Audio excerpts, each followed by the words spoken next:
हाँ जी भाई दोस्तों, तो अब हमारा जा कर के प्रॉपर चैप्टर शुरू होता है, जिस चैप्टर का नाम है मैग्नेटिक इफेक्ट ऑफ करंट। इसमें हम लोग देखते क्या है, मैग्नेटिज्म ड्यू टू करंट। हुआ क्या कि एक साइंटिस्ट था ऑर्स्टेड, तो ऑर्स्टेड कुछ एक्सपेरिमेंट कर रहा था और इस बीच में वो क्या पाया कि, फिर समझाने की कोशिश करते हैं, समझना थोड़ा। उसने क्या पाया कि कोई अगर मान लो कि मेरे पास वायर है, इसमें अगर इलेक्ट्रिसिटी फ्लो हो रहा है ना, तो जब वो मैग्नेटिक कंपास को जब इसके पास ले गया तो देखा कि मैग्नेटिक कंपास जो है वो ना डिफ्लेक्शन शो करता है। तो बोला ओ तेरी, ये तो डिफ्लेक्शन शो कर रहा, मतलब यहाँ पर भी मैग्नेटिक फील्ड है क्या। फिर वो इस पॉइंट पे चेक किया, इस पॉइंट पे चेक किया, बहुत सारे पॉइंट पे चेक किया, सब जगह वही चीज़, वो ना जैसे ही पास लाए वैसे ही उसका डिफ्लेक्शन हो जाए। तो वो बोला यार, हाँ यार, यहाँ पर भी मैग्नेटिक फील्ड है। हकीकत यह है कि वो जानता नहीं था कि ये ना मैग्नेटिक फील्ड है, लेकिन अब वो चूंकि देखा कि मैग्नेटिक कंपास यहाँ पर ना डिफ्लेक्ट हो रहा है, बोल करके वो मैग्नेटिक फील्ड नाम दे दिया। अच्छा, इसके बाद वो फिर से एक एक्सपेरिमेंट किया, उसमें वो ना क्या किया कि आई का जो उसका डायरेक्शन था ना, जो आई का जो उसका डायरेक्शन था ना, उसको वो ना चेंज कर दिया। तब इस बार क्या देखा, इस बार वो देखा कि वो जो मैग्नेटिक कंपास का जो डिफ्लेक्शन होता है वो अपोजिट डायरेक्शन में हो रहा है। बोला ओ तेरी, ये तो उल्टा हो गया। बोला हाँ भाई, ये तो उल्टा हो गया। तो उसको लगा कि हाँ यार, कुछ ना कुछ तो यहाँ पर फील्ड है जो इस मैग्नेटिक ये को कंपास को वो डिफ्लेक्ट कर दे रहा है। ये वही एक्सपेरिमेंट दिखाया गया है। अभी आपको बस समझने वाली बात यह है कि जब भी किसी इलेक्ट्रिक वायर में करंट अगर फ्लो हो रहा है तो उसके चारों ओर मैग्नेटिक फील्ड भी जनरेट हो जाता है। अब वो क्यों होता है, कैसे होता है, इसका रीज़न क्या है कि हम आपको फर्स्ट टॉपिक ऑफ इलेक्ट्रिसिटी में ही एक चीज़ बताए थे कि जब कोई चार्ज रुका हुआ रहता है तो वो इलेक्ट्रिक फील्ड प्रोड्यूस करता है, और जब वो चार्ज जब मूव कर रहा होता है तो electric field as well as वो मैग्नेटिक फील्ड भी प्रोड्यूस करता है। और जब वो चार्ज एक्सेलरेटेड होता है तो वो electric, magnetic as well as electromagnetic waves भी जनरेट करता हुआ जाता है। अब ये क्यों है, कैसे है, क्या है, ये सब +2 में। फॉर द मोमेंट बस ये चीज़ ध्यान दो कि हाँ वो ऐसा होता है। अच्छा, क्यों है का आंसर किसी के पास नहीं है। तो हकीकत ये कि ना +2 में जाओगे वो लोग बोलेगा कि हायर लेवल में, कोई हायर वायर लेवल नहीं। क्यों का आंसर कहीं नहीं है, क्यों उसका नेचर में है, क्यों ऐसा होता है। अच्छा ठीक है, ये ना टाइम पास नहीं। अब आता है कि जो डिफ्लेक्शन होगा वो ना डिफ्लेक्शन होगा कैसे। अभी ये पूरा कहानी वहानी दिया हुआ है, ये सब एक्चुअली पढ़ के टाइम वेस्ट नहीं करने का है। इसमें एक सीधा सा रूल है एम्पियर्स का। इसमें ना चक्कर क्या है कि बस ये चीज़ आप ध्यान देना कि मान लो इसको बोलते हैं स्विमर रूल, कि स्विमर रूल से तुम ना डिफ्लेक्शन बता सकते हो कि डिफ्लेक्शन उस मैग्नेटिक कंपास का किस साइड होगा। अब ये चीज़ कैसे बताएं साहब, तो इसके लिए देख, जो बोल रहा हूँ ध्यान से समझ। मान ले कि ये आई मेरा इस डायरेक्शन में जा रहा है, तो एक स्विमर को तुम ना मतलब बैठा लो जिसका जो जो फेस है वो इस साइड हो और जिसका लेग जो है वो इस साइड हो। अब सोचो कि वो जो स्विमर है वो ना मतलब डाउनवर्ड डायरेक्शन में देख रहा होगा।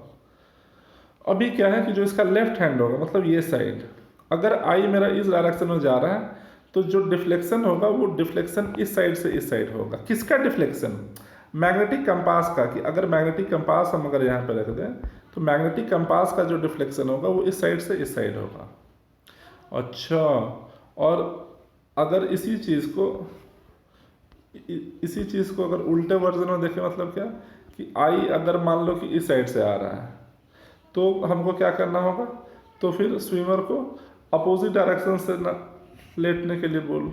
तो अगर वो अपोजिट डायरेक्शन से लेटा रहता है तो फिर से जो उसका लेफ्ट हैंड होगा वो लेफ्ट हैंड इस साइड होगा और राइट हैंड जो होगा वो उस साइड होगा। तो जो मैग्नेटिक कंपास है, मैग्नेटिक कंपास अब इस साइड डिफ्लेक्ट होगा। मतलब तुमको समझने वाली बात यह है कि जैसे ही अगर बोलेगा कि किस साइड मैग्नेटिक कंपास डिफ्लेक्ट होगा, उसका सीधा सा लॉजिक है कि जिस साइड आई जा रहा हो उस साइड तुम अपने स्विमर को बोल कि ना बेटा तू लेट जा। लेटना तुमको कुछ ऐसा है कि अगर ये आई जा रहा है तो तेरा फेस डाउनवर्ड होना चाहिए और अलोंग द करंट डायरेक्शन होना चाहिए। उसके बाद जो लेफ्ट हैंड होगा उस साइड बेसिकली उसका डिफ्लेक्शन दिखाएगा। सीधी बात, नो बकवास। ये था हमारा स्विमर्स रूल। इसके बाद जो है कुछ कुछ चीज़ें और हैं, इनको भी देखते जाओ। Magnetic field due to a straight current carrying conductor. ये अभी जस्ट हम लोग बात कर रहे थे कि अगर हमारे पास एक्चुअली ये है कंडक्टर है, वायर है, तो उसके चारों साइड मैग्नेटिक फील्ड जनरेट होता है। वो मैग्नेटिक फील्ड जनरेट क्यों होता है? क्योंकि electricity basically flow of charge है। अब अगर फ्लो ऑफ चार्ज में अभी हम जस्ट बता रहे थे कि जैसे ही कोई चार्ज जब कांस्टेंट वेलोसिटी से मूव करता है तो अपने आसपास वो मैग्नेटिक फील्ड जनरेट कर रहा होता है। ये वही चक्कर है और कोई बात नहीं। अच्छा, अब ये मैग्नेटिक फील्ड का हम लोग डायरेक्शन कैसे पता करेंगे? तो इस फोटो को देखो। जैसे ही कोई भी वायर को अगर मिले कि अगर मेरे को मान लो कि मेरे को ना मतलब डायरेक्शन बताना है, तो हम लोग डायरेक्शन कैसे बता सकते हैं? देखिए यहाँ पे इस पॉइंट पे अगर जो भी वायर है, वायर को हाथ में ना राइट हैंड से तुमको मतलब पकड़ना है। अब जो थंब है वो थंब की साइड होना चाहिए, वो अलोंग द करंट होना चाहिए। अब ये जो फिंगर जो है ना, ये जो ना फिंगर है, ये तेरे को बताएगा कि मैग्नेटिक फील्ड किस साइड से किस साइड आ रहा होगा। सिमिलरली अगर आई मेरा देख यहाँ पर सेकेंड वाले केस में क्या डाउनवर्ड है, तो थंब को तुमको डाउनवर्ड रखना। अब एक्चुअली देखो मैग्नेटिक फील्ड इस साइड से आ रहा है। इसमें क्या था? मैग्नेटिक फील्ड इस साइड से आ रहा था, अब ये अपोजिट हो गया। तो ये सिंपल सा लॉजिक है जिसको तुमको समझ में आना चाहिए। यही राइट हैंड रूल भी है मैक्सवेल का। एक और ये है Maxwell's screw rule. Screw rule भी कुछ नहीं है, स्क्रू रूल भी सिंपल है। इसमें क्या है कि अगर तुम स्क्रू को कभी अगर टाइट किया होगा तो ना, पता नहीं तुम कभी टाइट किया है या नहीं किया है। तुम अगर टाइट करते हो ना तो तुमको, अगर तुम क्लॉकवाइज घुमाते हो, अगर तुम फ्रंट से देखोगे, तुम अगर क्लॉकवाइज तुम अगर घुमाते हो ना, तो जो ये होगा तुम्हारा जो स्क्रू होता है वो अंदर जाता है। कोई भी स्क्रू हो, पूरे यूनिवर्स में कोई भी स्क्रू हो, तुम पता नहीं ध्यान दिया या नहीं दिया है, स्क्रू को तुम अगर राइटवर्ड घुमाते हो तो वो अंदर की ओर जाता है, और लेफ्टवर्ड राइटवर्ड करने का मतलब कि अगर तुम क्लॉकवाइज घुमाओगे तो वो अंदर टाइट होगा, और अगर एंटी क्लॉकवाइज अगर घुमाओगे तो वो बाहर निकलता है। इस चीज़ को ना बेटा रियल लाइफ में भी याद कर ले। बहुत बार देखा होगा कि स्क्रू खोलते वक्त लोग कंफ्यूज हो जाता है कि ना वो उसको खोलना है लेकिन वो और ज़्यादा टाइट कर देता है। जहाँ पर भी ये सब कॉन्सेप्ट आ गए, वहाँ पर भी एक्चुअली फिजिक्स है कि अगर खोलना है तो तुम उसको एंटी क्लॉकवाइज घुमाओ, और अगर टाइट करना है तो क्लॉकवाइज घुमाओ। कोई भी स्क्रू हो, नट हो, सबको हम लोग ऐसे ही टाइट करते हैं।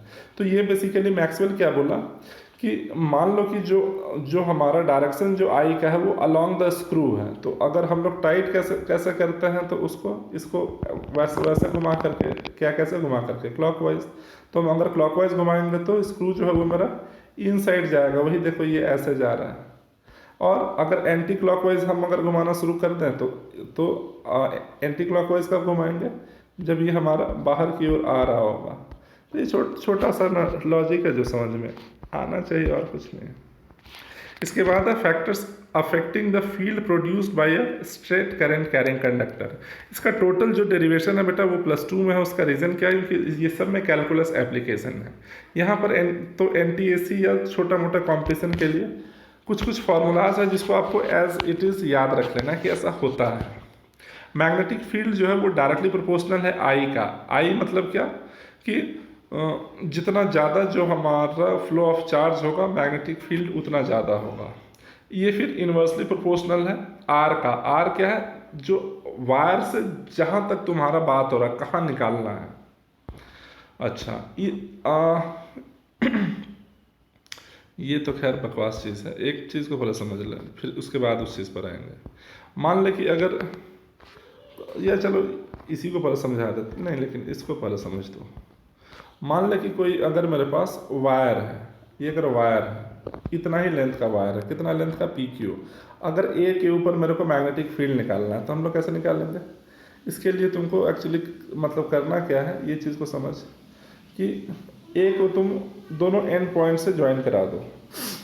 एक एंगल थीटा बना रहा होगा, एक एंगल थीटा 1 बना रहा होगा, एक एंगल थीटा 2 बना रहा होगा। तो magnetic field at A will be defined as, so magnetic field at A is defined as, see by this formula, what is this, mu naught B equals to mu naught I upon 4 pi r into sin theta 1 plus sin theta 2। हम लोग define कैसे करते हैं magnetic field को हम लोग B से ना डिनोट करते हैं, और इसका यूनिट होता है Tesla, on the greatest scientist world has ever produced, Tesla बहुत बड़ा साइंटिस्ट था वो।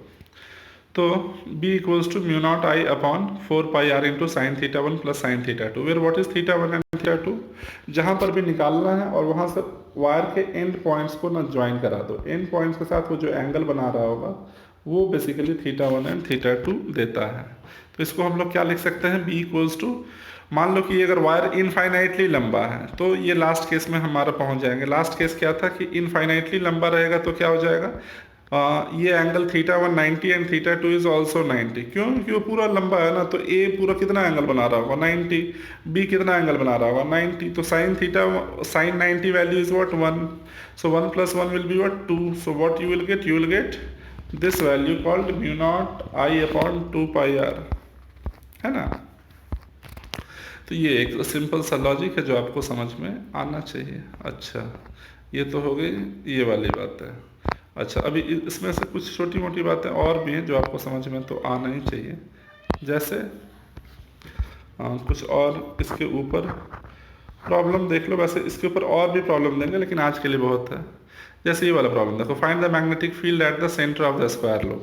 अभी ये वैल्यू 45 दिया, तो ये थीटा 2 कितना हो जाएगा 45, थीटा 1 भी हो जाएगा कितना मेरा 45, सब्स्टिट्यूट कर लो, जो आएगा वही आंसर होगा। डी क्या हो जाएगा, ये वाला डी क्या हो जाएगा, ये लेंथ दिया हुआ है ए, तो अगर पूरा साइड है ए तो डी क्या हो जाएगा a/2, इसी चीज़ को सब्स्टिट्यूट किया गया है। अच्छा, ये 4 से मल्टीप्लाई क्यों किया, 4 से मल्टीप्लाई क्यों किया, क्योंकि 4 वायर्स है, ये वाला एक वायर, एक ये वाला वायर, समझ पा रहे हो क्या बोल रहे हैं, एक ये वाला वायर है, एक ये वायर है, एक ये वायर है, एक ये वायर है, तो ये 4 वायर है बोल करके 4 से मल्टीप्लाई किया गया। सिमिलरली यहाँ पर भी देख लो वही चीज़ है, सब भाई ने करना वही है, ठीक है। एक चीज़ शायद हम यहाँ पे नहीं बताए, इसको हमको बताना चाहिए था।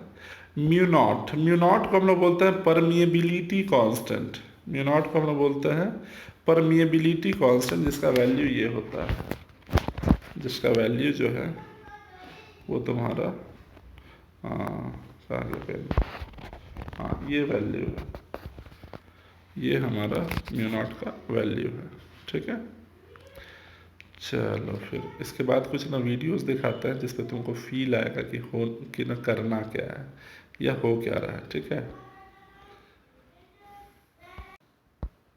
हाँ, ये म्यू नॉट का जो वैल्यू है इसको आप लिख लो, म्यू नॉट का जो वैल्यू है ना इसको आप लिख ही लो, ये है 4 पाई इंटू 4 पाई, क्लियर नहीं शायद 4 पाई इंटू 10⁻⁻⁷, इसको आप याद रखना। ये म्यू नॉट का वैल्यू है, ये फ्री स्पेस में। ये वाला देख लो भाई लोग, ये हमारा ऑस्टेड एक्सपेरिमेंट है। ये देखो वायर में ना करंट फ्लो हो रहा है, जब अगर वो नॉर्मल है तो कोई डिफ्लेक्शन नहीं दिया, कुछ भी डिफ्लेक्शन नहीं। अभी जैसे ही जब आई फ्लो हो रहा है तब देखो वो हमारा डिफ्लेक्शन दिखा रहा है। ये किसी भी मैग्नेटिक कंपास हो, तुम कोई भी वायर के पास ले जाओ, तुम खुद से घर में भी कर सकते हो यार, कोई दिक्कत नहीं है। बैटरी से लगा ले या तुम्हारा सर्किट अगर होगा सर्किट से लगा ले, जिससे भी लगा ले, वो तुमको हमेशा डिफ्लेक्शन देगा। हाँ, वो अगर किस साइड देगा वो तुमको उस रूल से पता चलेगा। किस रूल से, स्विमर वाला रूल। अब ये चीज़ हम तुमको दोनों चीज़ बता चुके हैं, देख ले, ये सिंपल है, कहीं कोई इसमें कोई रॉकेट साइंस नहीं है, तुम अपने घर में। हाँ जी भाई दोस्तों, तो ये देख लो एक छोटा सा तो एनिमेशन है। ये एक ने कार्डबोर्ड लिया, कार्डबोर्ड में छेद कर देते हैं, छेद करके एक वायर डालते हैं, इस वायर को फिर हम लोग बैटरी से न कनेक्ट कर देते हैं। इसके बाद हमारा ये आई फ्लो होना शुरू हो जाता है, पॉजिटिव टू नेगेटिव टर्मिनल। अब अगर आयरन के बुरादों को इस बोर्ड पर रखा जाए या मैग्नेटिक कंपास को भी ला के रखोगे, तो कल जैसे जो डायरेक्शन ड्रॉ कर रहे थे, ये वैसे डायरेक्शन ड्रॉ करना शुरू कर दोगे तो ये कॉन्सेंट्रिक सर्कल तुमको देता जाएगा। ये देखो नेक्स्ट पार्ट में इसका देखेंगे, जब इसका पोलरिटी को चेंज करते हैं, मतलब उल्टा आई, तो ये मैग्नेटिक फील्ड का भी डायरेक्शन चेंज हो जाएगा। के डायरेक्शन को हम अगर चेंज कर दें, पोलरिटी चेंज कर देंगे, तो मैग्नेटिक फील्ड का भी देखो जो हमारा डायरेक्शन होगा वो चेंज हो जाएगा। वही मैग्नेटिक कंपास लाएंगे और वन बाई वन अगर हम ड्रॉ करना शुरू कर दें तो ना देखो वो जो मैग्नेटिक फील्ड का जो डायरेक्शन है वो डायरेक्शन भी बेसिकली चेंज हो गया। तो इस टाइप से जो भी कंडक्टिंग वायर है उस पर हम लोग मैग्नेटिक फील्ड का डायरेक्शन बता सकते हैं। वैसे राइट हैंड रूल हम आपको पहले बता चुके हैं, राइट हैंड रूल में कोई भी अगर डाउट हो तो आप पूछ सकते हैं।